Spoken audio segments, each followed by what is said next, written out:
अस्सलामु अलैकुम। गुजारिश ये है कि आप लाइक करना ना भूलें, क्योंकि आपके लाइक की हमें शदीद ज़रूरत है। शुक्रिया। पेश खिदमत है सितारों पर कमंद, किस्त नंबर 6। डॉक्टर्स कहते हैं कि अगर किसी शख्स का पेट तेजधार आले से चीर दिया जाए और अतड़ियाँ वगैरह निकाल कर बाहर रख दी जाए तो उसकी हकीकी तकलीफ बस कट लगने की सी होती है, जो आसानी से बर्दाश्त की जा सकती है। लेकिन अगर मरीज होश व हवास में हो और ये सारा अमल अपनी आंखों से देखे तो दर्द की वजह से बदहाल हो जाए, तो ये सारा दर्द दरअसल हमारी अपनी सोच और पिछले तजुर्बात का पैदा करता होता है। मैंने खुद अपनी आंखों से इटली के एक ऐसे डॉक्टर को देखा है जिसके बाजू की हड्डी कार एक्सीडेंट में बुरी तरह टूट गई थी। उसे बेहोश करना मुनासिब नहीं था। सर्जन ने उसके सामने उसकी हड्डी मशीनी आरी से काटी और वो सुकून से बैठा देखता रहा। उसे पता था कि हड्डी में आसाब नहीं होते, लिहाजा उसमें दर्द भी नहीं होता। कोई और शख्स होता तो वो शायद बेपनाह दर्द महसूस करता। दरअसल जब हम अपने दर्द में डूब जाएं और उसकी असल शिद्दत को जांचें तो वो अपनी ज़ाहिरी शिद्दत से कहीं कम निकलती है। और जनाब, जो जहनी अजियत या परेशानियां हैं उनके बारे में आप क्या कहते हैं? सबसे अहम बात तो यही है जो आजकल नफ्सियातदान और सोशियोलॉजिस्ट पूरे यकीन के साथ कहते हैं, और वो ये है कि हमारे ज्यादातर फिक्र और अंदेशे दरअसल फिक्र और अंदेशे ही होते हैं। तकरीबन 90% अंदेशे कभी भी हकीकत का रूप नहीं धारते। इसलिए मुस्तकबिल के बारे में परेशान होने के बजाय हमें हाल पर नजर रखनी चाहिए और हाल के मसलों को हल करना चाहिए। लेकिन ये एक तवील मौजू है, फिर कभी सही। इस वक्त मैं तुमसे एक अहम सवाल पूछना चाह रहा हूं। जी पूछिए, आदिल ने अदब से कहा। क्या तुम शहजादी को वाकई बहुत ज्यादा चाहते हो? वो जरा तवक्कुफ से बोला। इसमें कोई शक नहीं है जनाब। उसको हासिल करने के लिए मैं सर धड़ की बाजी लगा सकता हूं, तो मैं तुम्हें यकीन दिलाता हूं कि तुम उसे हासिल कर लोगे। जब बंदा किसी मंजिल को अपने जहन में रखकर शदीद जिस्मानी और जहनी तकलीफ झेलता है और अपने कदम रोकता नहीं, तो वो जरूर मंजिल पर पहुंचता है। मुझे लगता है कि तुम ऐसा कर रहे हो। शर्त सिर्फ एक ही है, मायूस होकर अपने कदमों को रोकना नहीं। सर, किसी वक्त मैं बहुत परेशान हो जाता हूं। सोचता हूं कि मैं तो अपने गांव से इतनी दूर यहां इन बर्फों में निकल आया हूं, वहां पता नहीं क्या हो रहा होगा। कुछ नहीं होगा इंशाअल्लाह। तुमने जो कुछ मुझे बताया है उससे यही पता चलता है कि तुम्हारे ताया जान अपना वादा निभाएंगे। उन्होंने यही कहा है ना कि अगर तुमने कुछ करना है तो 2.5-3 साल के अंदर करके दिखाओ। इससे यह भी पता चलता है कि वो अपनी बेटी के दिल का हाल भी बहुत हद तक जानते हैं। लेकिन सर, मैं अपने दिल का क्या करूं? ये हर वक्त उसी तरफ लगा रहता है। यही तो वो ज़हनी कोफ्त है जिसका मैंने तुम्हें अभी बताया है।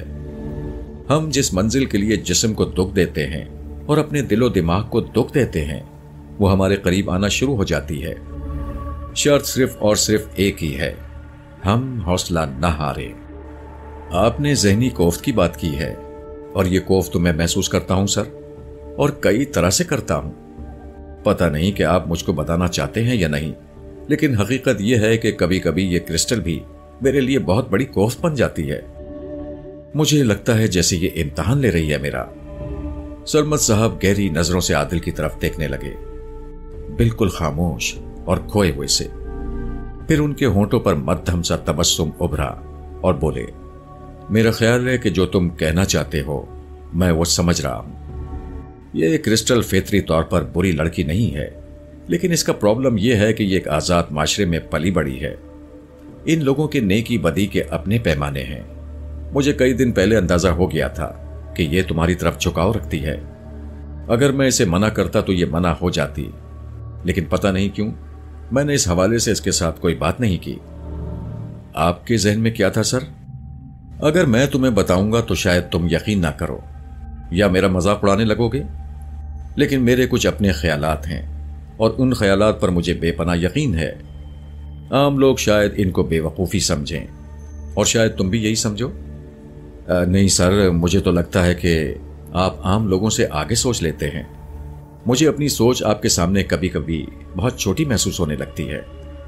वो तवील सांस लेकर बोले, ये बात फिर वहीं पर आती है आदिल किसी के लिए जिस्मानी और ज़हनी तकलीफ सहना, ये जो किसी की खातिर अपने आप को दुनियावी लज्जतों और बुराइयों से बचाना होता है ना, ये भी ज़हनी तकलीफ की एक किस्म ही है। और मुझे लगता है कि तुम ये तकलीफ झेल रहे हो। मेरा मतलब है कि क्रिस्टल की गुर्बत से खुद को बचाया है तुमने। इस बात पर पूरा भरोसा रखो आदिल, तकलीफें कभी रायगा नहीं जाती। ये हमारी मंजिलों को हमारे कदमों की तरफ खींचती हैं। इस अमल में देर तो हो सकती है, अंधेर नहीं। वो सरमद साहब की बात की गहराई में उतरने की कोशिश करने लगा। शायद वो ठीक ही कह रहे थे। जब वो क्रिस्टल की पेशकदमी को रद्द करता था और कामयाब होता था तो उसके अंदर एक अजीब सा यकीन उभरने लगता था। उसके रगों पे में एक इजाफी तवानाई पैदा होती थी और ये तवानाई कहती थी, तुम वफा कर रहे हो और वफा रायका नहीं चाहती। अगले रोज आदिल ने न सिर्फ हुमायूं के साथ मिलकर 1,500 फुट तक क्लाइंबिंग की, बल्कि जबरदस्त रिजल्ट भी दिया। राबे खान और उसके साथी भी आदिल की कारकर्दगी पर हैरान हुए। वो मंजे हुए कोपहमाओं की तरह परफॉर्मेंस दे रहा था, बल्कि कहीं कहीं तो चौंका देने वाली तेजी दिखा जाता था। ये सब उस तवानाई का करिश्मा था जो कल सरमद साहब की बर्दाश्त और हिम्मत ने उसके अंदर पैदा की थी। आदिल की उस दिलेराना जिद्दोजहद का नतीजा अच्छा ही निकला। एक तो उसका ये वहम दूर हुआ कि वो मुशक्कत करेगा तो उसकी गर्दन और कंधों का दर्द बढ़ जाएगा। दूसरे से पहर तक उसने खुद को बहुत हल्का फुल्का महसूस करना शुरू कर दिया। उसके सर का दर्द तो तकरीबन मातूम हो ही चुका था। तीसरे रोज वो लोग ट्रैकिंग के लिए बांगड़ी पहाड़ की तरफ निकले। अब चोटी पर चढ़ाई के दिन करीब आ रहे थे और जरूरी था कि वो उस पहाड़ और उसके रास्तों को निस्बतन करीब से देखें। हुमायूं अब बिल्कुल ठीक था, मगर सरमद साहब इन्फ्लुएंजा में मुब्तला हो गए थे। वो इस हालत में भी बांगड़ी की तरफ जाने को बखुशी तैयार थे, लेकिन क्रिस्टल और हुमायूं ने इसरार करके उन्हें आराम करने के लिए कहा। क्रिस्टल, हुमायूं और आदिल के साथ राबे खान के 2 साथी भी थे। उनमें से एक का नाम रमजी खान था। रमजी खान इलाके के चप्पे चप्पे से वाकिफ था और पौंदा बस्ती में उसे रास्तों का कीड़ा कहा जाता था। चोटी के इर्द गिर्द के तमाम मारूफ और गैर मारूफ रास्ते उसे असबर थे। ये लोग सुबह 7 बजे के लगभग नाश्ते के फौरन बाद रवाना हुए। ऐसी ट्रैकिंग में किसी बर्फपोश दरार में गिरने का खतरा मौजूद रहता है, इसलिए उन सब ने खुद को एक रस्से से मुंसलिक कर रखा था। सरों पर हेलमेट थे। रमजी खान के पास पिस्तौल मौजूद था और ये उसने कंधे पर लटकाने के बजाय हाथ में ले रखा था। ये मुच्छल बहुत चौकस शख्स था और कैंप में भी हर वक्त सरमद साहब और उनके साथियों पर उकाबी नजर रखता था। मौसम ठीक था।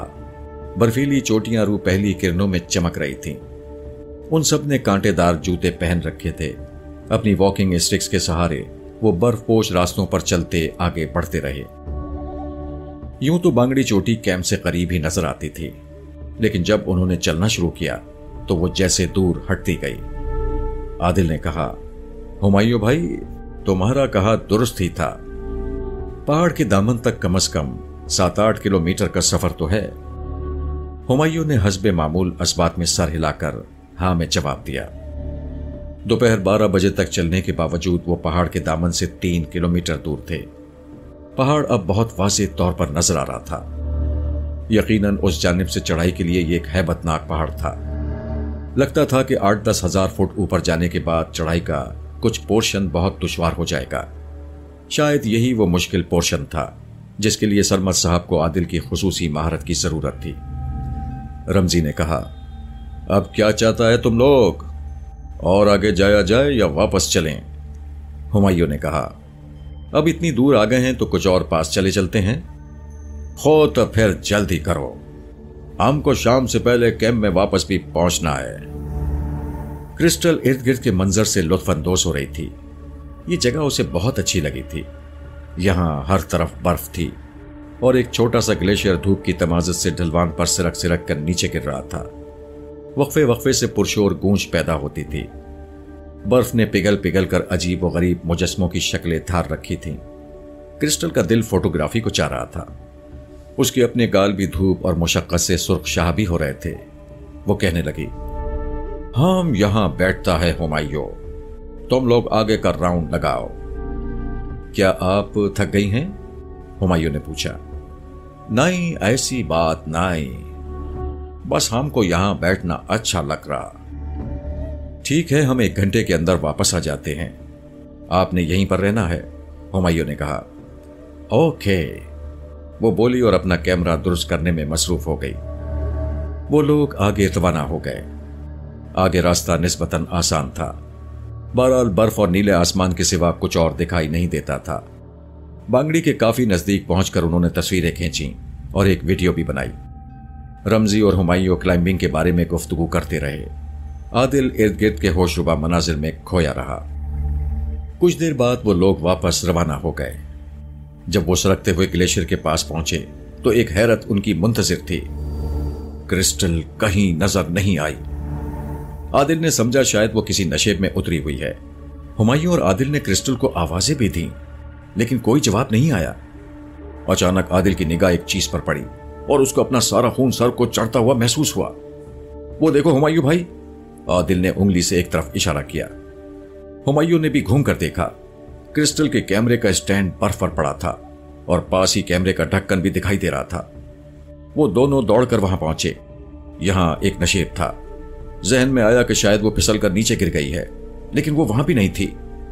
अब रमजी खान और उसका साथी भी फिक्रमंद नजर आ रहे थे। रमजी खान ने एक तरफ इशारा करते हुए कहा, ये देखो। वो चंद कदम आगे गए। यहां कतरे नरम बर्फ पर घसीटे जाने के निशानात साफ दिखाई दे रहे थे। उन निशानों के इर्द गिर्द क्रिस्टल के कदमों के निशानात थे और उसके अलावा किसी और के कदमों के निशानात भी थे।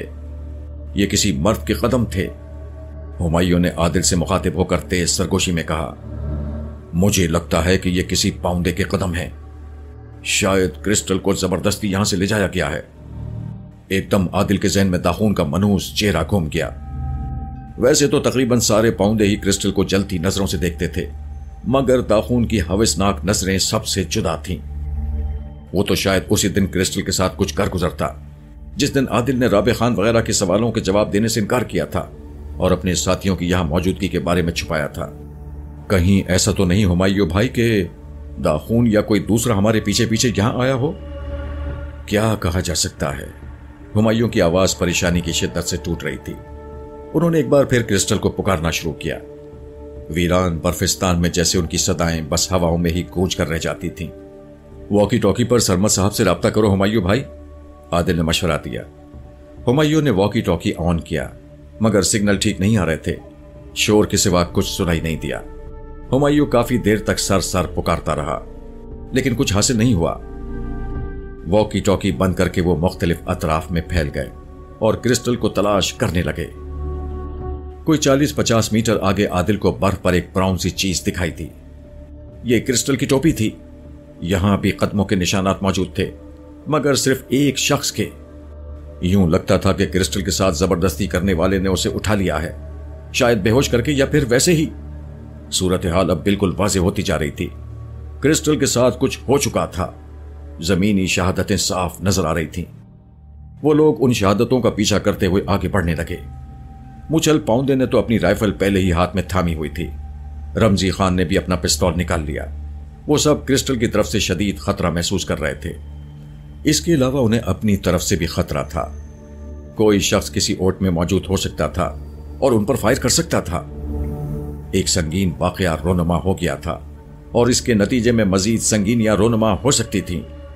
क्रिस्टल के पास तो शायद वॉकी टॉकी भी नहीं है, आदिल ने हुमायूं से पूछा। हुमायूं ने नफी में सर हिला दिया। हमसे गलती हुई, हमें उसे अकेला नहीं छोड़ना चाहिए था।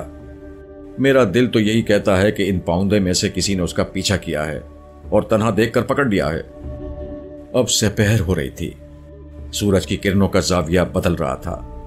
उन्हें कदमों के निशान मुसलसल नजर आ रहे थे और वो चौकन्ना अंदाज में उन निशानों का पीछा कर रहे थे। कहीं कहीं वो रुककर क्रिस्टल को आवाज भी दे लेते थे। ये देखो हुमायूं भाई, ये इधर निशान कैसे हैं? आदिल ने एक तरफ इशारा किया। साफ पता चल रहा था कि यहां बर्फ पर धंगा मुश्ती हुई है। शायद यहां पहुंचकर क्रिस्टल होश में आ गई थी, या वो पहले ही होश में थी और यहां आकर उसने मुजामत का फैसला किया था। यहां एक जगह बर्फ पर थोड़ा सा खून भी दिखाई दिया। आदिल की आंखों में चिंगारियां सी भर गई। उसका दिल चाहा कि वो शख्स सामने हो और वो नताइज से बेपरवाह होकर उसका भुर्ता कर डाले। लगता है कि यहां क्रिस्टल के हाथ पांव बांधे गए हैं। हुमायूं ने रस्सी के 2 छोटे छोटे टुकड़ों की तरफ इशारा किया। उन टुकड़ों के पास ही क्रिस्टल के सन ग्लासेस का टूटा हुआ टुकड़ा भी मिला। ये सबूत देखने के बाद वो लोग मजीद तेजी से आगे बढ़ने लगे। इसी दौरान में हुमायूं ने एक बार फिर सरसरमद से राब्ता करने की कोशिश की, मगर नाकामी हुई। रमजी खान और उसका साथी इस सूरत हाल के हवाले से कोई वाज़ेह तबसरा नहीं कर रहे थे। आखिर आदिल ने तपे हुए लहजे में रमजी खान से पूछा, तुम्हें कुछ ना कुछ तो अंदाजा हो रहा होगा कि ये तुम्हारे साथियों में से किसका काम है? आम को अल्हाम नहीं होता। पैरों के निशान देखकर कौन खुदाई ख्वार बता सकता है कि ये किसके हैं? उस छोकरी को यहां रुकना ही नहीं चाहिए था, लेकिन ये फरंगी लोग अपनी मर्जी का मालिक होता है। रमजी ने जले भुने लहजे में जवाब दिया। आदिल सोचने पर मजबूर हो गया कि अगर क्रिस्टल और उसे उठाकर ले जाने वाला मिल भी जाते हैं तो मालूम नहीं कि रमजी और उसके साथी का रवैया क्या होगा। क्या वो उसे छुड़ाएंगे या अपने साथी के साथ ही मिल जाएंगे? आदिल और हुमायूं बिल्कुल खाली हाथ थे। ये लोग मुसल्लह थे। इंसान को इंसान से जानवर बनते हुए देर ही कितनी लगती है। आदिल ने सोचना शुरू कर दिया, अगर कोई इस तरह की सूरत हाल पैदा हुई तो वो क्या किरदार अदा कर सकेगा? फिर उसका ध्यान कई सौ साल पहले उस वाक़े की तरफ चला गया जो सर सरमत ने उसे सुनाया था, राजपूत औरतों की हलाकत का वाक़या। वो सोचने लगा, हर तरह के तनाज़ात में आखिर औरत ही क्यों जुल्म का निशाना बनती है? दुश्मनी किसी भी तरह की हो, पामाल औरत ही होती है। वो हल्के से खमदार रास्ते पर चले जा रहे थे। आदिल ने हुमायूं के कान के पास सरगोशी करते हुए कहा, कहीं हम ज्यादा दूर न निकल जाएं। मेरा मतलब है पाउंदा बस्ती के पास ही न पहुंच जाएं। हाँ, रुख तो उसी तरफ है, लेकिन अपनी बस्ती में तो रमजी वगैरह भी जाना नहीं चाहेंगे। बस्ती वालों को बिल्कुल मालूम नहीं कि ये लोग आजकल हमारे साथ रह रहे हैं।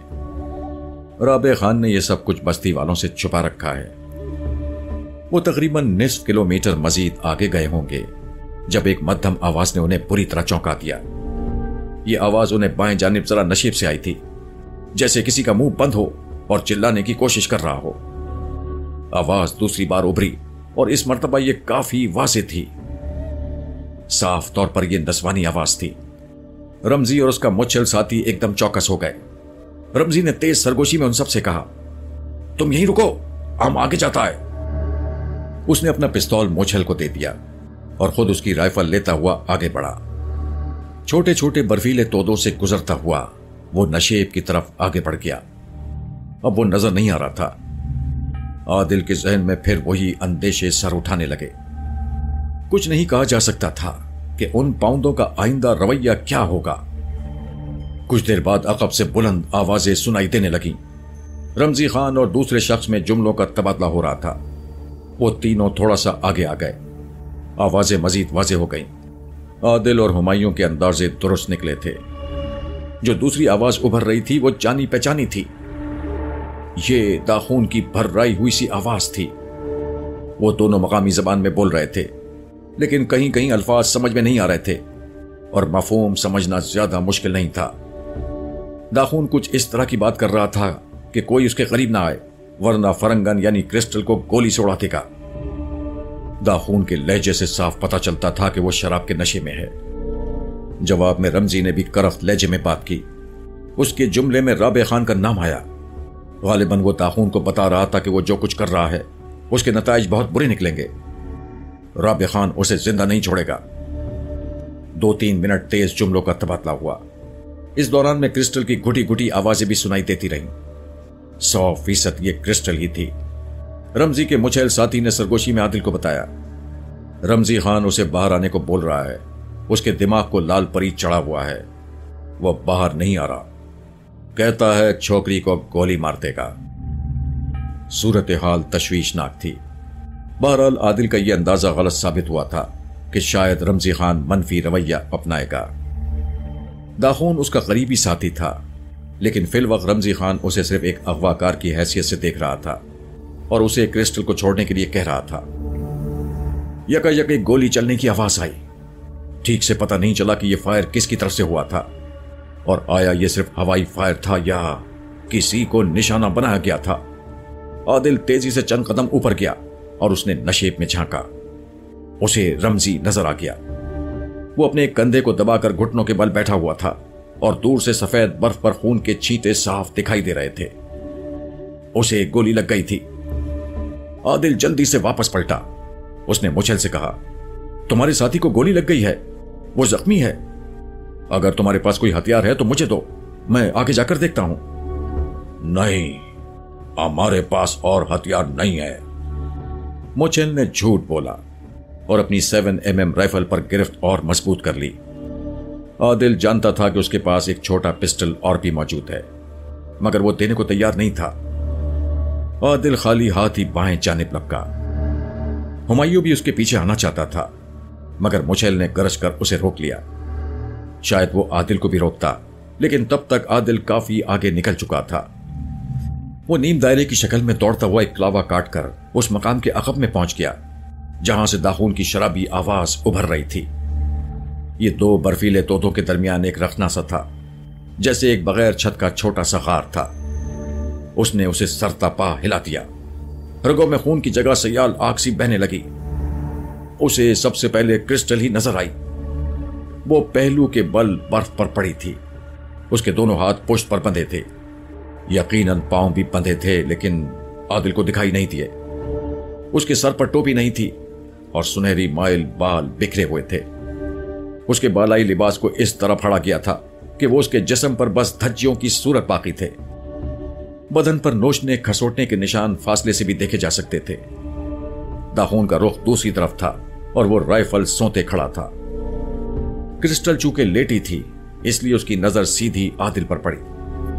आदिल ने होंठों पर उंगली रखकर उसे खामोश रहने का इशारा किया और तब उसे यह भी पता चला कि क्रिस्टल के मुंह में कपड़ा ठूंसकर उसकी आवाज बंद की गई है।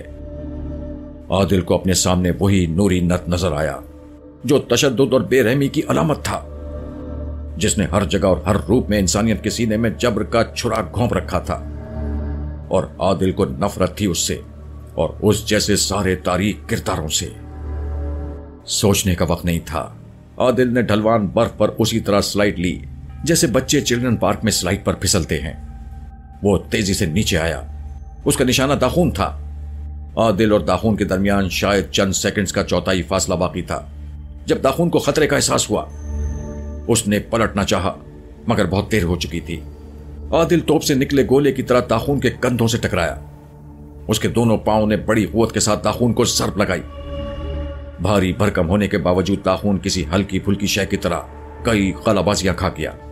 ताहम इस सारी हलचल के बावजूद गैर मुतवक्के तौर पर राइफल उस कमबख्त के हाथों में ही रही। यहां फिर वही सूरत हाल थी। चरमी तस्मे की मदद से राइफल को कलाई के साथ अटैच कर लिया गया था। अब यह बड़ी नाजुक सिचुएशन थी। राइफल दाखून के हाथ में थी और वो किसी भी वक्त आदिल की जानिब फायर कर सकता था। दाखून और आदिल के दरमियान कमोबेश 40 फुट की दूरी थी। आदिल के पास सोचने का वक्त नहीं था। वो नताइज से बेपरवाह होकर दाखून की तरफ लपका। दाखून ने बेदरेग फायर किया। गोली सनसनाती हुई आदिल के कान के पास से गुजर गई। आदिल को मौत अपनी आंखों के सामने नजर आई। फिर दूसरा फायर हुआ। यह गोली ऐन निशाने पर लगी, यानी सीने में दिल के मकाम पर। मगर यह दिल आदिल का नहीं था, दाखून का था। यह फायर सामने से रमजी खान ने किया था और दाखून के सीने पर लगा था। वो राइफल समेत मुर्दा छुपकली की तरह पट से बर्फ पर गिरा। आदिल भागता हुआ उसके सर पर पहुंचा और राइफल उससे दूर हटा दी। रमजी खान भी मौके पर पहुंच गया। उसकी आंखें तैश से अंगारा हो रही थीं। पहले उसने दाखून पर एक और फायर करने का सोचा, लेकिन फिर जब देखा कि वो आखिरी सांस ले रहा है तो रुक गया। मुचेल और हुमायूं भी मौके पर पहुंच गए थे। हुमायूं दौड़कर क्रिस्टल की तरफ किया और उसके मुंह से कपड़ा निकाला। आदिल ने उसके हाथ खोले। हुमायूं ने पांव आजाद कराए। रमजी खान ने एक चादर उसके बालाई जिस्म पर डाल दी ताकि वो अपनी बरहंगी छुपा सके। एक दूसरी चादर दाखून पर डाल दी गई। वो ठंडा हो चुका था। उसके किरदार की तरह उसका खून भी स्याही माइल था और सफेद बर्फ पर दूर तक फैला हुआ था। क्रिस्टल सिसकने लगी। दाखून ने क्रिस्टल को बुरी तरह नोचा खसोटा था। वो मुसलसल शराब भी पी रहा था। यकीनन वो आखिरी हद तक चला जाता, लेकिन इससे पहले ही वो लोग यहां पहुंच गए थे। क्रिस्टल की कनपटी पर एक कोमड़ सा था और यहां से खून रिस रहा था। यही खून था जो पीछे रास्ते में एक जगह उनको नजर आया था। आदिल के पूछने पर क्रिस्टल ने कहा, वो एकदम से पीछे आया। उसने हमको गन पॉइंट पर अपने साथ ले जाने का कोशिश किया। हमने रेजिस्ट किया तो उसने हमको राइफल के बट से यहां सर पर हिट किया। हम कुछ देर के लिए सेंसलेस हो गया था। बाद में जब हमको होश हुआ तो इसने हम का हाथ पांव बांध दिया और यहां ले आया। ये हमारे साथ कुछ खराबी करना मांगता था, लेकिन थैंक्स गॉड आप लोग। उसकी आवाज भर्रा गई और वो फिक्रा मुकम्मल न कर सकी। जब वो ये सब कुछ कह रही थी, आदिल ने देखा कि मुछेल शख्स रमजी खान के कान में सरगोशियां कर रहा है। उन सरगोशियों के बाद रमजी के चेहरे पर तफक्कुर के साए फैल गए थे। उसने दाएं हाथ से अपना जख्मी कंधा भी दबाया हुआ था। गोली गालिबन उसके गोश्त को चीरती हुई निकल गई थी। क्या बात है रमजी? हुमायूं ने पूछा। जवाब देने के बजाय रमजी अतराफ में देख रहा था। क्या कोई और भी यहां है? इस बार आदिल ने पूछा। रमजी ने असबात में सर हिलाया। हां, और हमको फौरन उसे देखना पड़ेगा, वरना सारा मामला गड़बड़ी में जा सकता है, खराब हो सकता है। आदिल ने भी कुछ महसूस किया था। जब रमजी खान ने दाखून के सीने पर गोली चलाई और वो पुश्त के बल गिरा तो ऐन उस वक्त दाएं जानिब बर्फ के तोतों के पीछे आदिल को कोई हरकत सी नजर आई थी, जैसे कोई वहां से एकदम निकलकर भागा हो। यहां किसी जानवर का इम्कान तो हरगिज मौजूद नहीं था। यकीनन ये कोई इंसान ही था। रमजी खान और उसके साथी के चेहरों पर ऐसे तासुरात थे जैसे वो इस मामले को कुछ कुछ समझ रहे हों। इन वीरान बर्फों में उनके अलावा भी कोई मौजूद था। वो रमजी के पीछे पीछे बाएं जाने पड़े। रमजी ने अपने जख्मी कंधे पर एक मफलर नुमा कपड़ा कसकर बांध लिया था। पिस्तौल उसके हाथ में था। ये वही पिस्तौल था जो उन पाउंडों ने हुमायूं से बरामद किया था। रमजी के अकब में हुमायूं था, हुमायूं के पीछे क्रिस्टल और फिर खुद आदिल। आदिल के अकब में मुछेल फौलाद जान राइफल बदस्त आ रहा था। रमजी ने बर्फ पर कदमों के निशानात ढूंढने की कोशिश की जो जल्दी उसे मिल गए। ये बात साबित हो गई कि जिस वक्त रमजी खान ने शराबी दाखून को गोली मारी, कोई यहां इन बर्फीले तोतों के पीछे मौजूद था। कदमों के निशान कदरे नशेब की तरफ जा रहे थे।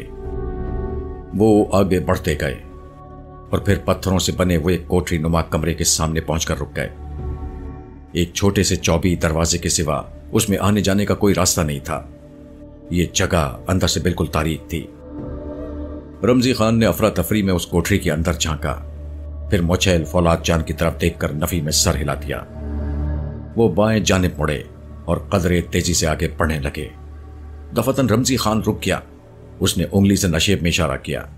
सफेद बर्फ पर एक धब्बा सा हरकत करता नजर आया। अब वो लोग भागने वाले अंदाज में आगे बढ़े। क्रिस्टल जरा पीछे रह गई थी।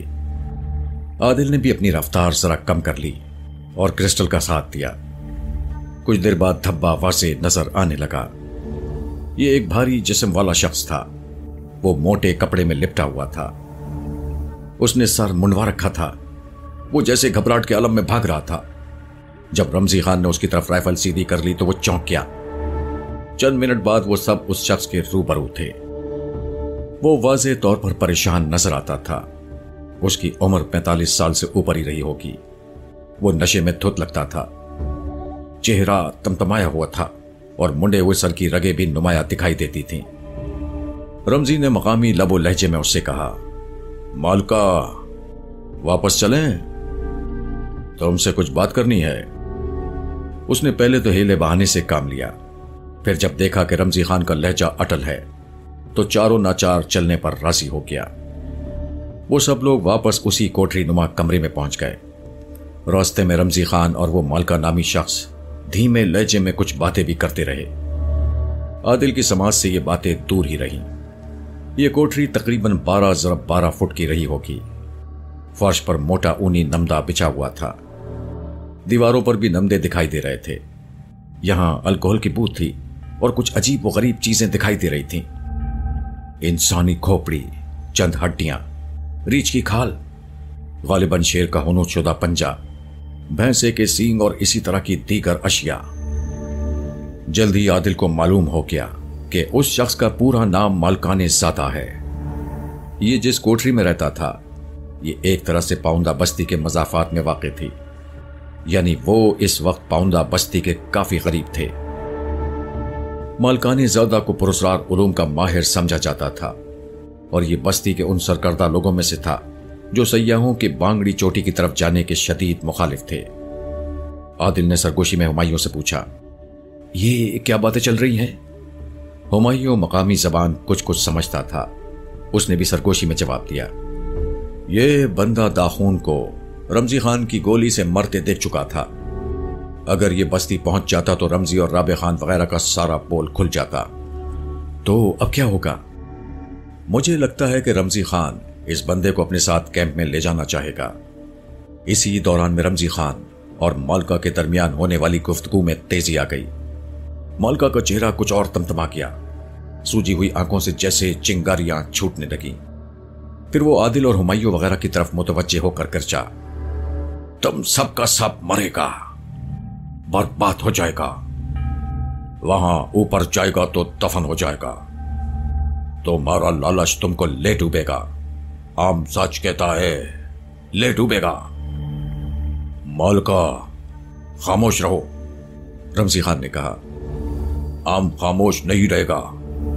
अगर हम खामोश रहेगा तो ये मरेगा और तुम सब भी मरेगा, क्योंकि तुम इनके साथ मिल गया है। वहां कुछ भी नहीं है। जो वहां था वो बहुत साल पहले वहां से निकाल लिया गया था। अब वहां तुमको मौत के सिवा कुछ नहीं मिलेगा। मालका की आंखें हल्कों से बाहर उबली पड़ रही थीं और शक्ल ड्राउनी हो गई थी। हुमायूं ने जरा ठहरे हुए लहजे में कहा, हमारे पास कुछ मालूमात हैं मोहतरम, हम उनकी तस्दीक करना चाहते हैं और ये तस्दीक करके ही जाएंगे। क्या मालूमात है? क्या है तुम्हारे पास? बताओ हमको, हम भी तो सुने। वो शख्स कड़क कर बोला। हुमायूं के बजाय रमजी ने जवाब दिया, इनको ज्यादा नहीं मालूम। इनके साथ इनका लीडर है, वो जानता है सब कुछ। मालका फिर गर्जा, कौन है उल्लू का पट्टा? वो बहुत बड़ा गधा है या फिर बहुत बड़ा खरांट है? वो झूठ बोल रहा है, बकवास कर रहा है। हो सकता है कि वो तुम लोगों के साथ कोई चक्कर चला रहा हो। हमारा बात कराओ उससे। आम पूछता है कौन सा खजाना छुपा रखा है उसकी वालदा ने वहां पर। तमीज से बात करो मालका। आदिल फंकारा, वो हमारे बड़े हैं, उनके बारे में बकवास करोगे तो मुंह तोड़ दूंगा। वो अपनी जगह से खड़ा हो गया। हुमायूं के तेवर भी बिगड़ गए थे। रमजी ने जल्दी से खड़े होकर आदिल को रोका और समझा बुझाकर नीचे बिठाया। राइफल बदस मोचैल पहले से ज्यादा चौकस नजर आने लगा। मालका बदस्तूर भेड़ भेड़ कर रहा था। करख्त लहजे में बोला, अगर हमारा कहा गलत निकले तो हम अपने हाथों से अपना गर्दन काट के तुम्हारे पांव में डाल देगा। तुमको जो कोई भी वहां सोने चांदी और जेवरों के बारे में बता रहा है, गलत बता रहा है। वहां अब कुछ नहीं, तहखाना खाली पड़ा है तुम लोगों के दिमागों की तरह। और वो कहते कहते चुप हो गया। और क्या? आदिल ने पूछा। मालका ने अपनी नशीली आंखों को कुछ और भी नशीला बनाया। सामने रखी हुई इंसानी खोपड़ी पर निगाहें जमाई और आमिलों के से अंदाज में सरसराते लहजे में बोला, अगर तुम लोग वहां जाएगा तो मौत को अपना इंतजार करता हुआ पाएगा। हाँ, वो है वहां, अपने पर फैलाए बैठा हुआ है। वो मौत तुमको देखेगा तो एकदम झपटेगा तुम पर। तुम उससे भाग नहीं सकेगा। वो बहुत भूखा है, बड़ी तेजी से नीचे आएगा और दबोच लेगा। तुम सबको बर्फ की कब्रों में दफन होना पड़ेगा, एक भी नहीं बचेगा। वो अलती पालती मारे बैठा था। उसने अपनी आंखें बंद कर ली और जैसे किसी मुराकबे में चला गया। लालटेन की मध्यम रोशनी में कोठरी का मंजर आसेब ज़दा नजर आने लगा था। आदिल, हुमायूं और क्रिस्टल पर मालका की बातों का जर्रा बराबर भी असर नहीं हुआ, लेकिन रमजी खान और मोचैल फौलाद चांद कुछ परेशान नजर आने लगे थे। बहरहाल ये बात तो वो भी अच्छी तरह जानते थे کہ اب مالکا کو اس جگہ چھوڑ کر ہرگز نہیں جایا جا سکتا۔ وہ داخون کے قتل کا چشمدید گواہ بن چکا تھا۔ کچھ ہی دیر بعد وہ لوگ واپس اپنے کیمپ کی طرف روانہ ہو گئے۔ بہرحال اب مالکا ان کے ساتھ تھا۔ وہ آسانی سے آنے پر تیار نہیں ہوا تھا۔ رمزی خان اسے بڑی دیر سمجھانے بجھانے کی کوشش کرتا رہا۔ آخر عادل نے راز قدم اٹھایا۔ وہ خاموشی کے ساتھ مالکا کے عقب میں پہنچا تھا اور کلاڑی کے پچھلے حصے سے ایک زوردار ضرب مالکا کے سر پر لگائی تھی۔ وہ ادموا ہو کر گر پڑا تھا۔ عادل کی اس کارروائی پر رمزی خان اور موچیل فولاد کی آنکھوں میں خوف نمودار ہوا تھا۔ بارطور ان سب نے مل کر مالکا کی مشقیں کس دی تھیں اور ایک کپڑا بھی اس کے منہ میں ٹھونس دیا تھا تاکہ وہ آواز نہ نکال سکے۔ وہ کافی وزنی تھا۔ اب ان سب کو باری باری اسے کندھے پر لادنا پڑ رہا تھا۔ رمزی خان چونکہ زخمی تھا اس لیے اسے اس مشقت سے چھوٹ دے دی گئی تھی۔ ظاہر ہے کہ کرسٹل بھی اس سلسلے میں کوئی مدد نہیں کر سکتی تھی۔ زیادہ بوجھ ہمایوں اور عادل پر ہی رہا۔ ایک بار جب موچیل فولاد جان نے مالکا کو کندھے پر لاد رکھا تھا، رمزی کو یک اس کلاڑی کا خیال آ گیا جس کی مدد سے عادل نے مالکا کے سر پر چوٹ لگائی تھی۔ چھوٹے دستے والی یہ کلاڑی ابھی تک عادل کے پاس ہی تھی۔ اس نے اپنی پینٹ کی بیلٹ میں اڑسی ہوئی تھی۔ کلاڑی کا پھل اس کی بغل کے نیچے تھا، اوپر موٹی جیکٹ تھی۔ رمزی خان نے عادل سے کہا، وہ کلاڑی ہم کو دے دو۔ اتنا بھی اعتبار نہیں کر پا رہے ہو؟ ہمایوں نے پوچھا۔ عام 2 دفعہ دھوکہ کھا چکا ہے، تیسری بار نہیں کھائے گا۔ ویسے بھی یہ خانہ رابع خان کا آرڈر ہے کہ تمہارے پاس کوئی ہتھیار نہیں ہونا چاہیے۔ لیکن یہ کوئی ہتھیار تو نہیں ہے، عادل نے کہا۔ ہتھیار نہیں ہے تو پھر دے کیوں نہیں رہے ہو؟ لاؤ ادھر۔ رمزی کا لہجہ اچانک سخت ہو گیا۔ اس نے رائفل کو مضبوطی سے تھام لیا تھا۔ عادل نے کمر سے کلاڑی نکال کر رمزی کی طرف برف پر پھینک دی، جسے اس نے اٹھا کر اپنے کمر کے پٹکے میں اڑس لیا۔ زخمی ہونے کے باوجود رمزی خان کے تمطراق میں کوئی فرق نہیں آیا تھا۔ وہ ان لوگوں سے پوری طرح چوکس تھا۔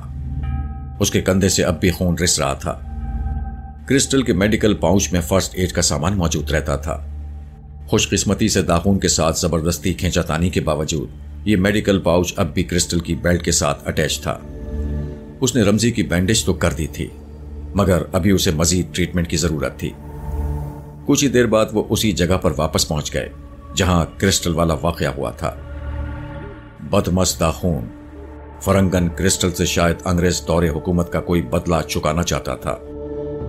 اب وہ شام کے اس پہر برف پر بے سود پڑا تھا۔ اس کا مردہ جسم تیزی سے اکڑنا شروع ہو گیا تھا۔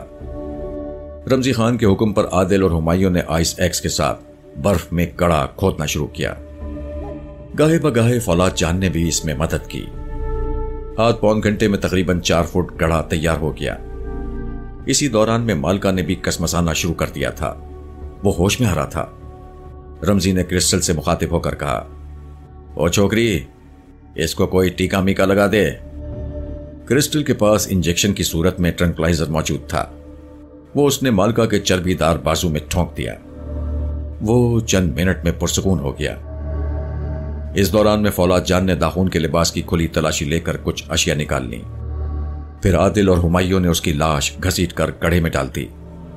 کرسٹل نے سارے منظر کی طرف سے پشت کر رکھی تھی۔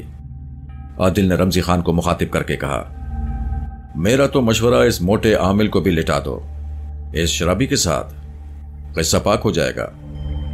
رمزی نے عادل کو بری طرح گورا، جیسے کہہ رہا ہو کہ جو تم کر چکے ہو یہی ضرورت سے زیادہ ہے۔ رمزی اس موٹے نشئی نے سرمد صاحب سمیت بیرونی سیاحوں کے بارے میں جس طرح بےہودہ زبان استعمال کی تھی، اس نے عادل کو دکھ پہنچایا تھا۔ کچھ ہی دیر بعد وہ لوگ داخون کو سنسان ڈھلوان پر سپرد برف کر کے آگے روانہ ہو رہے تھے۔ وہ جب کیمپ میں واپس پہنچے تو رات کے 10 بج چکے تھے۔ سردی میں بے حد اضافہ ہو گیا تھا۔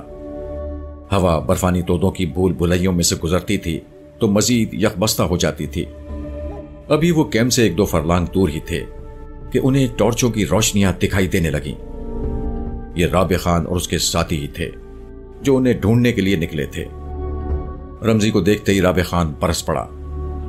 مقامی لب و لہجے میں بولا، کہاں مر گئے تھے تم سب؟ پھر اس کی ٹارچ کی روشنی رمزین کے خون آلود کندھے پر پڑی۔ इसके साथ ही उसे अकब में हुमायूं दिखाई दिया, जिसने आमिल मालकाने ज़ादा का भारी जिस्म बमुश्किल अपने कंधे पर संभाला हुआ था। राबे खान बुरी तरह चौंक गया। वो समझ गया कि कोई जबरदस्त गड़बड़ हो गई है। रमजी और राबे खान में चंद जुमलों का तबादला हुआ। फिर दराज़ राबे खान मकामी लहजे में बोला, तुम्हें दाखून का कुछ पता है? वो भी सुबह से नहीं मिल रहा है। रमजी ने ठहरे हुए लहजे में कहा, उसे गोली लग गई है। क्या मतलब? राबे खान मजीद चौंक गया। रमजी ने गहरी सांस ली, फिर वहीं खड़े खड़े सारी रुदात अलिफ से ये तक राबे खान के गोश गुजार कर दी। उस रुदात का बस कोई कोई फिक्रा ही आदिल की समझ में आ रहा था। राबे खान के चेहरे पर जलजले के आसार थे। सारी हकीकत जानने के बाद उसे यह भी पता चल गया कि मालकाने ज़ादा को बेहोशी की हालत में कंधे पर लाद कर यहां क्यों लाया गया है। वो बेतरह पेचुताप खाने लगा। फिर वो क्रिस्टल की तरफ मुतवज्जे हुआ और दांत पीस कर बोला, तुम गोरी चमड़ी वालों का हर काम उल्टा होता है। तुमको क्या जरूरत पड़ा था वहां अकेले रुकने का और तस्वीर खींचने का? फरंगन कहीं की, तूने हम सबको एक बड़ा मुसीबत में डाल दिया है। खाना खराब किया है हम सबका। एक लम्हे के लिए लगा कि वो क्रिस्टल को मारने के लिए झपट पड़ेगा, लेकिन फिर उसने खुद को संभाला और चंद गहरी सांस लेकर नीम बेहोश मालका को देखने में मसरूफ हो गया। मालका को हुमायूं ने अब बर्फ पर लिटा दिया था। टॉर्च के रोशन दायरे में मालका का मुड़ा हुआ सर शीशे की तरह चमक रहा था। देखने में उसके खदोखाल कुछ कुछ नेपालियों और चीनियों से मिलते थे। अब मजीद पौंदे भी मौके पर जमा हो गए थे। वो लोग नीम बेहोश मालका को कैंप में ले आए। वो सब के सब यहां कुछ हरासा भी दिखाई दे रहे थे, जैसे उन्हें डर हो कि अभी मालका ज़्यादा उठेगा और उन सबको अपने किसी आसेबी अमल में जकड़ लेगा। तोहमात और शुकूक की ऐसी परछाइयां आदिल ने अपने दूर दराज गांव लाली में भी बहुत देखी थी, लेकिन यहां पर परछाइयां कुछ ज्यादा ही गहरी और तवील नजर आती थीं। पाउंदों ने मालका को बड़े एहतराम से राबे खान वाले खेमे में रखा। उसके जिस्म को गर्म लिहाफों में लपेटा गया, ताहम हाथ पांव बंधे ही रहने दिए गए। आदिल और हुमायूं ने अपने खेमे में सलमत साहब को सारी सूरत हाल से आगाह किया। उन्होंने भी क्रिस्टल को इस बात पर सर्जिश की कि वो फोटोग्राफी के चक्कर में अकेले पीछे रह गई। हुमायूं ने सलमत साहब को मालका के उस वाविले के बारे में भी बताया जो उसने अपनी कोठरी में किया था। उसने सीने पर हाथ मार मार कर दावा किया था, ऊपर बांगड़ी की चोटी पर अब कुछ नहीं है, और उन सबको किसी आसमानी आफत से भी डराया था। सरमत साहब ने इन बातों को ज्यादा अहमियत नहीं दी, ताहम उन्होंने बताया कि अब उन्हें ज्यादा तेजी से अमल करना होगा। ये बात तो आप सबकी समझ में आ गई होगी कि ये लोग मालका को उठाकर यहां क्यों लाए हैं। रमजी खान से कत्ल हो गया है और मालका इसका चशमदीद गवाह है। राबे खान फिल वक्त तो हरगिज नहीं चाहेगा कि इस वाक़े की खबर बस्ती तक पहुंचे। दूसरी तरफ वो मालका को ज्यादा देर यहां अपने पास भी नहीं रख सकते। वो चाहेंगे कि अब हमने जो भी करना है जल्द से जल्द करें।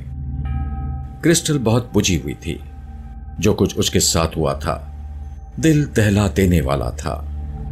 अगर आदिल वगैरह बर वक्त ना पहुंचते तो ऐन मुमकिन था कि उसकी जान ही चली जाती। आदिल भी खुद को दिल गिरफ्तार महसूस कर रहा था। दाखून को गोली लगने और बर्फ पर गिरकर उसके मरने का मंजर बार बार उसकी निगाह में आता था। बेशक लाली गांव में झगड़े फसाद के वाकयात होते रहते थे। एक दो बार मकामी जमींदारों में जबरदस्त फायरिंग भी हुई थी, जिसमें 2-4 लाशें भी गिरी थीं। मगर इस तरह अपनी आंखों के सामने किसी को मरता आदिल ने कभी नहीं देखा था। कुछ देर बाद राबे खान ने सरमत साहब को अपने खेमे में बुला लिया। वो यकीनन उनसे यही कहना चाहता था कि अब जो करना है जल्दी करना है। वो सब बहुत अफसरदा थे।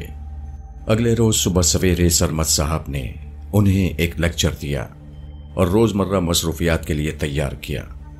उन्होंने कहा, सुबह सवेरे अपनी मर्जी और मंशा के खिलाफ उठ खड़े होने और चल पड़ने में ही बंदे की कामयाबी छुपी है। जब किसी परेशानी या दुख ने जिस्म को नातवा कर रखा हो तो रोजमर्रा के मामूलात को बहाल रखना बहुत मुश्किल होता है, मगर इस मुश्किल पर काबू पाने का नाम ही हिम्मत और दिलेरी है। अगले 3-4 रोज उन सब के लिए सख्त तरीन थे, खासतौर से आदिल के लिए। सरमत साहब उस पर खुसूसी तवज्जो दे रहे थे। वो उसे रोजाना 14-14 घंटे मश्क करा रहे थे। ये मश्क एक ऐसी चट्टान पर थी जो उमूदी ही नहीं थी, उससे भी ज्यादा जाविया बनाती थी। वो थक कर चूर हो जाता, हाथ पांव शल हो जाते। उसे लगता कि उसकी बर्दाश्त आखिरी हद तक पहुंच गई है। सरमद साहब भी जान जाते कि ये उसकी बर्दाश्त की हद है, मगर वो उस हद को कुछ और वसी करने की कोशिश करते, उसे फिर से उठाते और खतरनाक चढ़ाई पर लगा देते। ऐसे में वो आदिल को बेरहम महसूस होने लगते। लेकिन रात को जब आदिल ठंडे दिल से सोचता तो उसे लगता कि यह सब उसकी भलाई के लिए था, और उससे भलाई भी हुई थी। उसकी बर्दाश्त की आखिरी हद कुछ और बढ़ गई है। ऐसे में सरमद साहब का कहा हुआ फिक्रा उसके कानों में गूंजने लगता। वो कहते थे, किसी भी हुनर में कमाल हासिल करने की असल कोशिश तब शुरू होती है जब हम समझते हैं कि अब हम में मजीद मशक करने की हिम्मत नहीं रही। जब हम अपनी हिम्मत की हद को एक दीवानी कोशिश के साथ तोड़ देते हैं तो बेमिसाल कामरानियां सामने खड़ी नजर आती हैं। उमूदी और मुश्किल तरीन चट्टानों पर चढ़ने में आदिल ने जिस तेजी से महारत हासिल की थी, उसने सबको वर्ताए हैरत में डाल दिया था। ये उसकी फितरी सलाहियत थी जिसे सरमद साहब की तरबियत और कोचिंग ने चमकाकर बेमिसाल कर दिया था, और अब वो अपनी असल चढ़ाई के लिए तकरीबन तैयार थे। कई हफ्ते पहले इस सफर का आगाज करते वक्त सरमद साहब ने जो बातें की थीं, वो अभी तक आदिल के हाफजे पर नक्श थीं। सरमद साहब को 99% यकीन था कि वो बांगड़ी की चोटी पर अपना मकसद हासिल कर लेंगे, उन जेवरात और बर्तनों तक पहुंच जाएंगे जो तकरीबन 350 बरस से किसी तारीख तहखाने में मौजूद थे, और अभी तक इंसानी नजर उन तक पहुंच नहीं पाई थी। ये ऐन मुमकिन था कि पाउंदा बस्ती के सरकर्दा लोगों ने चोटी पर पहुंचकर उस खंडर को वक्तन फवक्तन कंघाला हो, लेकिन सरमद साहब को यकीन था कि वो उन जेवरात के खास मकाम तक नहीं पहुंच सके। ये पाउंदे अब उसे एक कारे ला हासिल समझते थे और उन लोगों से भी चिढ़ खाते थे जो सिर्फ चोटी को सर करने की नीयत से इस जाने पाते थे। उन्होंने कहानियां घड़ी हुई थीं कि चोटी पर जाना अपने लिए किसी बड़ी मुसीबत को दावत देना है। चंद रोज पहले मालका ने भी इसी तरह का वावेला किया था। उसने हत्तुल इम्कान खौफनाक शक्लें बनाई थीं और उन्हें किसी कदर आफत से डराने की भरपूर कोशिश की थी। मालका ने अभी तक राबे खान की तहवील में था। उसकी एक टांग को जंजीर से इस तरह बांध दिया गया था कि वो खेमे से बाहर ना निकल सके। उसे बांधना उन लोगों की मजबूरी थी और वो उस पर शर्मिंदा भी थे। कफारे के तौर पर मालकाने की बहुत खातिर मदारत की जा रही थी। उसके आराम व आसाइश का बेहद ख्याल रखा जाता था। आदिल ने कई दफा देखा कि कोई ना कोई पाउंदा खेमे में मालका की मुट्ठी चाबी में मसरूफ रहता था। किसी वक्त मालका गुस्से में गालियां भी बकने लगता था, जिन्हें खंदा पेशानी से सुन लिया जाता था, बल्कि उसके थप्पड़ वगैरह भी बर्दाश्त कर लिए जाते थे। वो नशा भी करता था। उसकी शराब की जरूरत पूरी करने के लिए राबे खान ने अपने सारे साथियों पर पीने की पाबंदी आयद कर दी थी। इसका एक फायदा तो बहरहाल हुआ, और वो ये कि जो पाउंदे पीने के बाद सुर्ख अंगारा आंखों से क्रिस्टल को घूरते रहते थे, उनकी नजरबाजी में नुमाया कमी हो गई थी। आदिल वाज़े तौर पर महसूस कर रहा था कि सरमद साहब मुतसब्जिब हैं। किसी वक्त तो उसे लगता था कि वो अब और ऊपर जाना ही नहीं चाह रहे, लेकिन इसलिए जा रहे हैं कि उन्हें जाना पड़ रहा है। राबे खान और उसके साथियों के पास हथियार हैं, और उन हथियारों की वजह से सरमद साहब मजबूर हैं कि ऊपर जाएं। शायद उन्हें पूरा यकीन नहीं था कि पाउंदे अपने वादे का पास करेंगे, यानी जेवरात में से तयशुदा शराइत के मुताबिक उन्हें हिस्सा देंगे, या शायद वो किसी और खतरे की बू सूंघ रहे थे। आदिल ने अब तक उनकी गैर मामूली छठी हिस्स के कई हैरानकुन सबूत मुलाहिजा किए थे। वो जैसे आने वाली आफत को अपने अंदर की आंख से देख लेते थे और बेकरार हो जाते थे। जिस रात की सुबह उन्हें रवाना होना था, उस रात के पहले पहर राबे खान और सरमद साहब के दरमियान थोड़ा सा तल्ख मुकालमा भी हुआ। सरमद साहब ने कहा, अभी मेरा कंधा पूरी तरह ठीक नहीं। अगर मेरी राय लेते हो राबे, तो हमें 3-4 दिन मजीद इंतजार कर लेना चाहिए। राबे खान तनक कर बोला, देखो सरमद साहब, हमको तुम्हारा नियत में गड़बड़ी लगता। आखिर तुम इस काम में देरी क्यों चाहता है? तुम अच्छी तरह जानता, हम मालका को ज्यादा देर अपने पास छुपा कर नहीं रख सकता। हो सकता है 1 आध दिन में उसकी तलाश शुरू हो जाए और तलाश करने वाले यहां तक भी पहुंच जाएं। सरमद साहब बोले, तुम खुद ही तो कहते हो कि मालका कभी कभी हफ्तों तक अपनी कोठरी से गायब रहता है। अब भी यही समझा जाएगा कि वो किसी को बताए बगैर किसी निचले इलाके की तरफ निकल गया है। फिर भी हम इस तरह का कोई खतरा मोल नहीं ले सकता।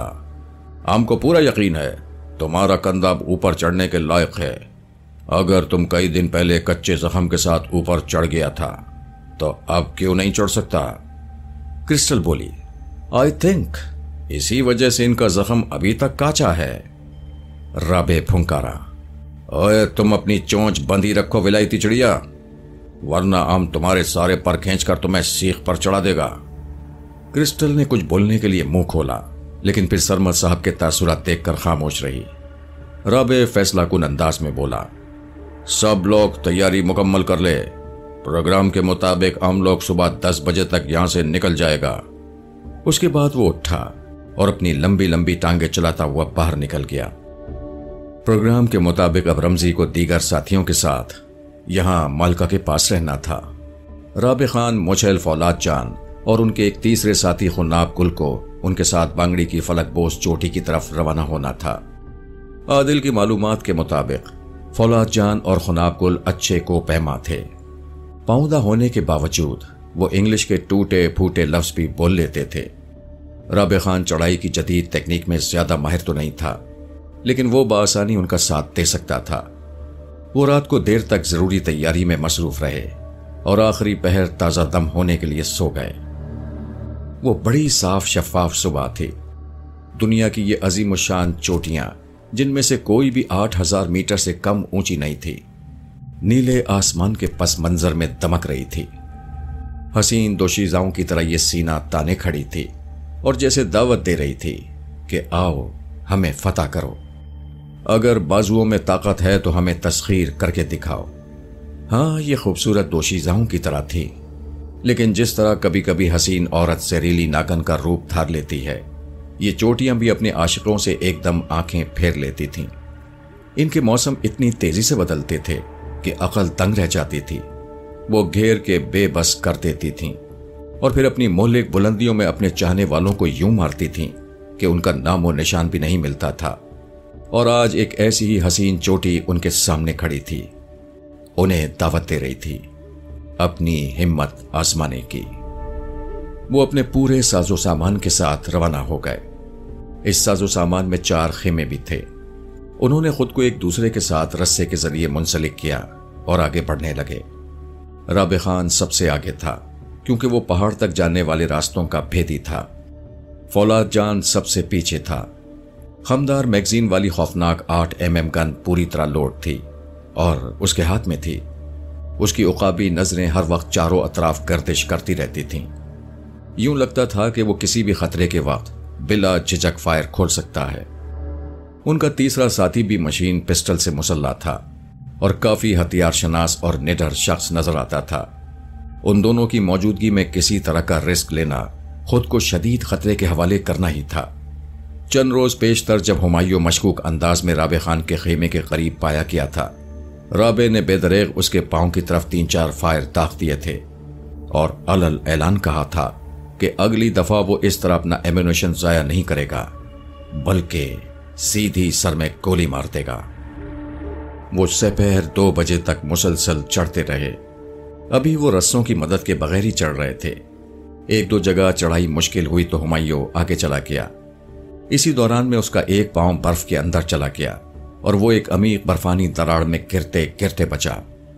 वो एक दूसरे के साथ रस्सों से बंधे हुए थे, इसलिए बाकियों ने उसे मजीद नीचे फिसलने से बचा लिया। बर्फानी दरार में गिरने का खौफ कोपैमा के बदतरीन अंदेशों में से एक होता है। ऐसी बर्फानी दरारें ऊपर से बर्फ से ढकी होती हैं, उनमें गिरने वाला जिंदा तरकुर हो जाता है। ये उमूमन नीचे से चौड़ी और ऊपर से तंग होती है, लिहाजा उसकी दीवारों पर चढ़कर बाहर निकलना भी नामुमकिन होता है। दोपहर को कुछ देर आराम करने के बाद उन्होंने चढ़ाई दोबारा शुरू की। अब खतरनाक मरहले शुरू हो रहे थे। उन्हें बर्फ में मीखें ठोंक ठोंक कर रस्तों के जरिए ऊपर चढ़ना था। हुमायूं और आदिल सबसे आगे थे। हुमायूं मीखें ठोक रहा था और पीछे आने वालों के लिए चढ़ाई को आसान बना रहा था। आदिल मीखें और बोर्ड्स वगैरह चेक कर रहा था और जहां कोई कमी महसूस होती उसे दुरुस्त करता। तरबियत जबरदस्त काम आ रही थी। आदिल के पीछे क्रिस्टल थी, फिर सरमद साहब, उसके बाद राबे खान और उसके दोनों साथी। कोई 500 मीटर की दुश्वार चढ़ाई के बाद जब वो एक जगह बैठे तो उन्हें नीचे दूर बर्फ की सफेद चादर पर अपना कैंप माचिस की 3-4 छोटी डिब्बियों की तरह नजर आया। टॉयलेट वाला टेंट अलग एक छोटी डिबिया की तरह नजर आता था। आदिल ने हुमायूं के कान में सरगोशी करते हुए कहा, तुमने राबे खान की एक गलती नोट की? कैसी गलती? जब हम ऊपर आ रहे थे, एक मौका ऐसा आया था कि हम चारों आगे थे और वो तीनों पीछे थे। आदिल की बात ने हुमायूं को चौंकने पर मजबूर कर दिया। वो जान गया कि बात काबिल गौर है। आदिल ने सरगोशी जारी रखते हुए कहा, अगर अगली दफा हम कोशिश करें तो बात बन सकती है। जब हम चारों ऊपर चढ़ जाएं और उनका पहला बंदा ऊपर आए तो हम उससे हथियार छीन सकते हैं। ऐसे में उन तीनों को शूट करना हमारे लिए ज्यादा मुश्किल नहीं होगा। क्या सरमद साहब इस तरह के एडवेंचर की इजाजत देंगे? हुमायूं ने भी सरगोशी की। हुमायूं भाई, हम हालत जंग में हैं। जंग में ऐसे मौके भी आते हैं जब सिपाही को कमांडर की इजाजत के बगैर अपने तौर पर कदम उठाना पड़ता है। फौलाद जान अपनी राइफल को हरकत देते हुए बोला, यह तुम क्या बड़बड़ करता है? चुप बैठो और खाना खाओ। अगले मरहले की चढ़ाई शुरू हुई। एक मर्तबा फिर उन्हें रस्सों के जरिए ऊपर जाना था। यह मरहला तकरीबन 250-300 मीटर का था। मुश्किल तरीन काम एक बार फिर हुमायूं के जिम्मे था। वो ठोस बर्फ में जगह जगह मीखें ठोकता हुआ आगे बढ़ रहा था और रस्से को उन मीखों से मुंसलिक करता जा रहा था। आदिल की धड़कन तेज हो चुकी थी। वो देखना चाहता था कि इस मर्तबा ऊपर चढ़ने की तरतीब क्या होती है। अगर राबे और उसके दोनों साथी हस्बे साबिक सबसे पीछे रहते तो 2 ऑप्शन थे। एक तो यह कि रस्से की सपोर्ट खत्म करके उन्हें नीचे गिराने की कोशिश की जा सकती थी। दूसरा यह कि पहले ऊपर चढ़ने वाले शख्स को पकड़कर उससे हथियार छीना जा सकता था। कुछ देर बाद आदिल के सीने से ठंडी सांस खारिज हुई। राबे ने इस मर्तबा पहले वाली गलती नहीं दोहराई थी। हुमायूं के बाद ऊपर जाने वाला शख्स फौलाद चांद था। उसके बाद आदिल, सरमद साहब और क्रिस्टल थे। क्रिस्टल के अकब में राबे और उसका साथी थे। हुमायूं अकेला फौलाद चांद को बेबस नहीं कर सकता था, और अगर कर भी लेता तो नीचे आने वाला राबे खान बआसानी क्रिस्टल को या उन तीनों में से किसी को निशाना बना सकता था। ये चढ़ाई तकरीबन 1 घंटे में मुकम्मल हुई। वो हुमायूं के पास हमवार सतह पर पहुंच गए। ये पहाड़ की उमूदी चढ़ाई के दरमियान एक छज्जानुमा जगह थी। उसकी लंबाई 20-25 फुट होगी, मगर उस बगैर जंगले वाली बालकोनी में खड़े होकर नीचे हजारों फुट की खौफनाक गहराई में देखना रोंगटे खड़े कर देता था। बर्फानी हवाएं उनके जिस्मों से टकराती थीं तो यूं लगता था कि कोई तेज झोंका उन्हें इस कुदरती बालकोनी से धकेलकर नीचे अमीर गहराइयों में फेंक सकता है। बअम्र मजबूरी उन्हें यहीं पर कयाम करना था। राबे खान की हिदायत पर यहां 2 छोटे खेमे नस्ब कर दिए गए। एक खेमे में सरमद साहब और उनके साथी थे, दूसरे में राबे खान और उसके साथी। रात को आदिल ने हिम्मत करके सरमद साहब से यह बात छेड़ दी। उसने कहा, सर, मैं महसूस कर रहा हूं इस वक्त हम आजाद नहीं बल्कि कैदी हैं। राबे खान हमें अपनी मर्जी के मुताबिक चला रहा है। हाँ, जाहिर है कि वो ऐसा कर सकता है, सरमद साहब ने कहा। उनके पास हथियार हैं और तुमने देखा ही है कि वो एक लम्हे के लिए गाफिल नहीं होते। हमारे पास सिर्फ एक पिस्तौल था, अब वो भी उनके कब्जे में है और हमारे खिलाफ इस्तेमाल हो रहा है। आदिल ने हुमायूं की तरफ देखा और उसकी आंखों में आमादगी पाकर सरगोशी में बोला, सर, अगर आपकी इजाजत हो तो हम एक कोशिश कर सकते हैं। रात के वक्त यकीनन ये सब के सब तो नहीं जाग रहे होंगे। 2 यकीनन सोएंगे, 1 जागेगा। हम किसी बहाने इनके खेमे में झांक कर सूरत हाल देख सकते हैं, उसके बाद कार्रवाई कर सकते हैं। सरमद साहब ने गहरी सांस लेते हुए कहा, तुम्हें पता ही है पिछली दफा राबे खान ने हुमायूं के पास गोलियां चलाई थीं और ऐलान किया था कि अब अगर कोई उनके खेमों के पास भी नजर आया तो सीधा फायर करेंगे। अभी शाम के वक्त भी उसने यही बात दोहराई है। जिस तरह हम सोच रहे हैं उसी तरह वो भी सोच रहे हैं। मुझे नहीं लगता कि वो किसी को खेमे के करीब आने देंगे, वो दूर ही से बात करने के लिए कहेंगे। मगर सर, एक कोशिश करने। नहीं आदिल, सरमद साहब ने तेज सरगोशी में उसकी बात काटी। मैं किसी तरह की एक्शन की हिमायत नहीं करूंगा, खास तौर से इस खतरनाक जगह पर। यहां कोई दंगा मुश्ती हुई तो बहुत नुकसान होगा। 6-7 फुट जगह है, एक तरफ पहाड़, दूसरी तरफ अंधी खाई है। जिसे भी जरा सा धक्का लगा वो नीचे किया। सरमद साहब का हतमी लहजा सुनकर आदिल اور ہمایوں خاموش ہو گئے۔ بہرحال سرمد صاحب کی باتوں میں عادل کو امید کی ہلکی سی کرن بھی نظر آئی تھی۔ وہ جیسے کہنا چاہ رہے تھے کہ اگر کوشش کرنی ہی ہے تو پھر اس کے لیے یہ جگہ موزوں نہیں ہے، یعنی آگے چل کر کہیں کوئی ایسا موقع بن بھی سکتا تھا۔ مگر پھر ایسا ہوا کہ وہ رات ایک ہنگامے کا سبب بن گئی۔ ابھی رات کے تقریباً 10 ہی بجے تھے۔ مدھم آوازوں سے اندازہ ہوتا تھا کہ رابع خان اور اس کے دونوں ساتھی اپنے خیمے میں گپ شپ کر رہے ہیں۔ ساتھ میں قہوے کی ہلکی سی خوشبو بھی ان تک پہنچ رہی تھی۔ سرمد صاحب اور ان کے تینوں ساتھی یعنی عادل، ہمایوں اور کرسٹل بھی کھانے سے فارغ ہو چکے تھے اور سونے کی تیاری کر رہے تھے۔ زمین سے ہزاروں فٹ کی بلندی پر اس تھوڑی سی ہموار جگہ پر لگا ہوا یہ جدید خیمہ انہیں گھر جیسا آرام فراہم کر رہا تھا۔